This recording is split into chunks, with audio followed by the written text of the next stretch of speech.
नमस्कार मित्रों, मैं आचार्य अरुण कुमार दीक्षित स्वागत करता हूं आप सभी का आपके अपने YouTube चैनल भव्य ज्योतिष में। मित्रों, आज के इस वीडियो में हम चर्चा करेंगे नेम एंड फेम दिलवाने वाले योग के बारे में। हमारे शास्त्रीय ग्रंथों में बहुत सारे योग प्रसिद्धि दिलवाने वाले, नेम एंड फेम दिलवाने वाले दिए हुए हैं। उनमें से एक योग आज की इस वीडियो में हम आप तक पहुंचाने की कोशिश करेंगे। योग ऐसा है जो कि व्यक्ति को उसके जीवन में नेम एंड फेम दिलवाता है। उसके बाद, उसके जाने के बाद भी लोग उसको याद रखते हैं।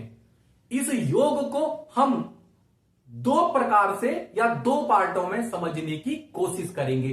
पहला, कि व्यक्ति किस प्रकार अपने जीवन में नेम एंड फेम प्राप्त करता है। उसके बाद किस प्रकार उसके जाने के बाद भी लोग उसे याद रखते हैं। देखिएगा, योग है कि लग्न या चंद्र से दशम भाव में कोई नैसर्गिक शुभ ग्रह बैठा हो तो व्यक्ति अपने जीवन में नेम एंड फेम प्राप्त करता है। व्यक्ति अपने जीवन में प्रसिद्धि प्राप्त करता है। पहले हम लग्न से समझते हैं। यह लग्न भाव है। लग्न से दशम भाव, यह दशम भाव है। योग में बताया गया है कि लग्न से दशम भाव में कोई नैसर्गिक शुभ ग्रह बैठा हो। अब शुभ ग्रह के बारे में अगर हम कहेंगे तो शुभ ग्रह में कौन कौन से ग्रह आते हैं, इसको एक बार देख लेते हैं। और नैसर्गिक शुभ ग्रह में गुरु महाराज, शुक्र महाराज, चंद्र महाराज। चंद्र महाराज पक्षबली होने चाहिए। पक्षबली अर्थात शुक्ल पक्ष की अष्टमी से कृष्ण पक्ष की सप्तमी तक। उसके बाद बुध महाराज, और बुध महाराज या तो अकेले बैठे हों या फिर किसी शुभ ग्रह के साथ बैठे होने चाहिए। अब हमारा योग देख लीजिएगा।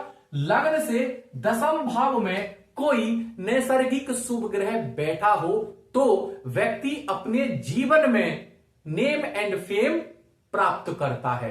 इस बात को आप याद रख लीजिएगा कि दशम भाव में जो नैसर्गिक शुभ ग्रह बैठा हो वह जितनी शुभता में तथा बली स्थिति में होगा उसी अनुपात में व्यक्ति अपने जीवन में नेम एंड फेम प्राप्त करेगा। उसके बाद चंद्र महाराज से देखिएगा। जन्म कुंडली में जहां भी चंद्र महाराज बैठे हो तो चंद्र महाराज से दशम भाव में कोई नैसर्गिक शुभ ग्रह बैठा हो। चंद्र महाराज से दशम भाव की बात करें तो हमारे पास नैसर्गिक शुभ ग्रह रह जाते हैं तीन। कौन कौन से? गुरु महाराज, शुक्र महाराज और बुध महाराज।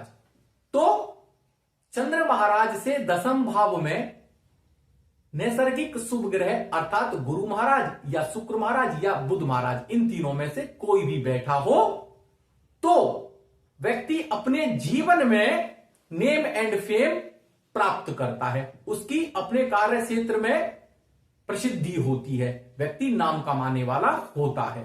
यहां पर बताया गया कि जन्म कुंडली में या तो लगन से दशम भाव में कोई नैसर्गिक शुभ ग्रह बैठा हो या फिर चंद्र महाराज से दशम भाव में कोई नैसर्गिक शुभ ग्रह बैठा हो। इन दोनों कंडीशन में से कोई सी भी कंडीशन अगर फुलफिल होती है तो व्यक्ति अपने जीवन में नेम एंड फेम प्राप्त करता है।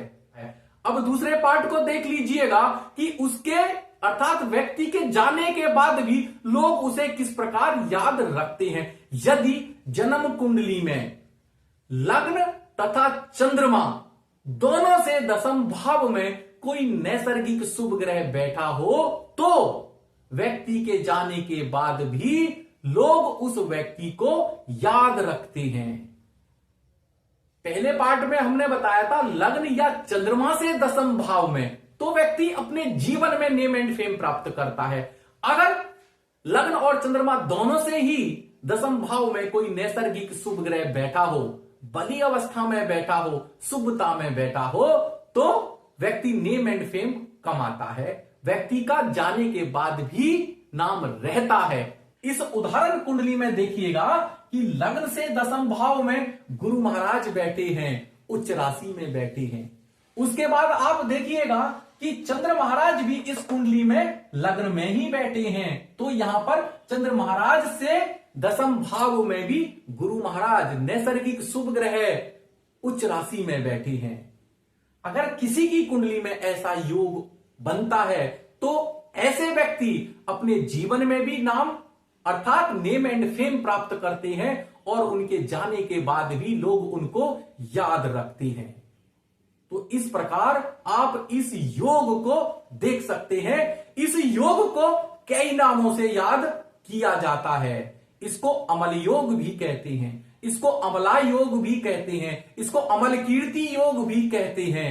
योग जितनी शुभता में होगा, जितनी बली अवस्था में होगा, व्यक्ति का उतना ही नाम उसके जीवन में होगा।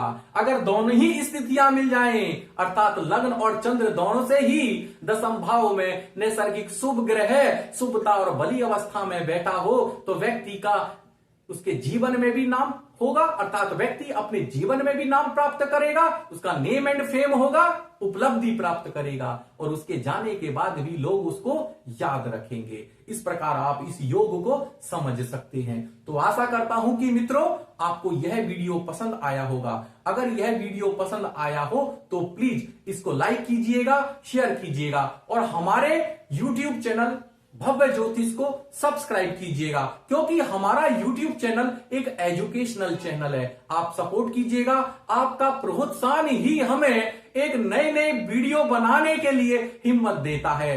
धन्यवाद।